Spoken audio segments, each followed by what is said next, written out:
April 9. యోహాను సువార్త 7వ అధ్యాయము 40 నుండి 44 వచనములు.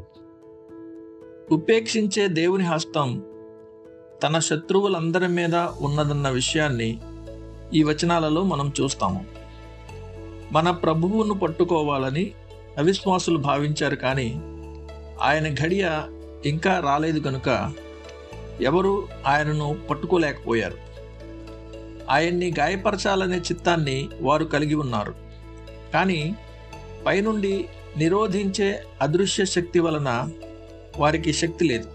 మన ముందున్న పదాల్లో గాఢమైన సత్య గని ఉంది గనుక దాని గురించి మనం దృష్టి పెట్టాలి. మన ప్రభువు ఎదుర్కొన్న శ్రమలన్నీ స్వచ్ఛందంగా ఎదుర్కొన్నాడని, ఆయన తన స్వచిత్తం ప్రకారం భరించాడని అవి చాలా స్పష్టంగా చూపుతున్నాయి.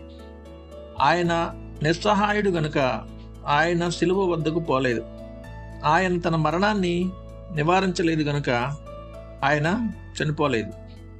పైనుండి అధికారం ఇవ్వబడితే తప్ప యూదులు, అన్యులు, పరిసయ్యులు, సద్దూకయ్యులు, అన్న, కయప, హేరోదు, పొంతి పిలాతు మరెవరు ప్రభువుకు హాని చెయ్యలేరు. వారు చేసినదంతా కూడా దేవుని అనుమతి నియంత్రణ క్రిందే జరిగింది. శిలువ మరణం అనేది త్రియేక దేవుని నిత్య సంకల్పంలో భాగం. దేవుడు నియమించిన ఘడియ వరకు మన ప్రభు శ్రమలు ఆరంభం కాలేదు. ఇది ఒక గొప్ప మర్మం, కానీ ఇది ఒక సత్యం. మన ముందున్న సిద్ధాంతాన్ని ప్రతి యుగంలోని క్రీస్తు సేవకులు భద్రపరుచుకుని అక్కర సమయంలో దాన్ని గుర్తుంచుకోవాలి.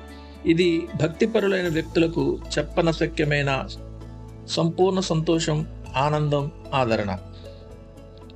దేవుడు సకల సమయాలను, సంఘటనలను స్వాధీనంలో ఉంచుకున్న లోకంలో జీవిస్తున్నామని, దేవుడు అనుమతిస్తే తప్ప ఏదీ జరగదనే విషయాన్ని వారెన్నడూ మర్చిపోకూడదు.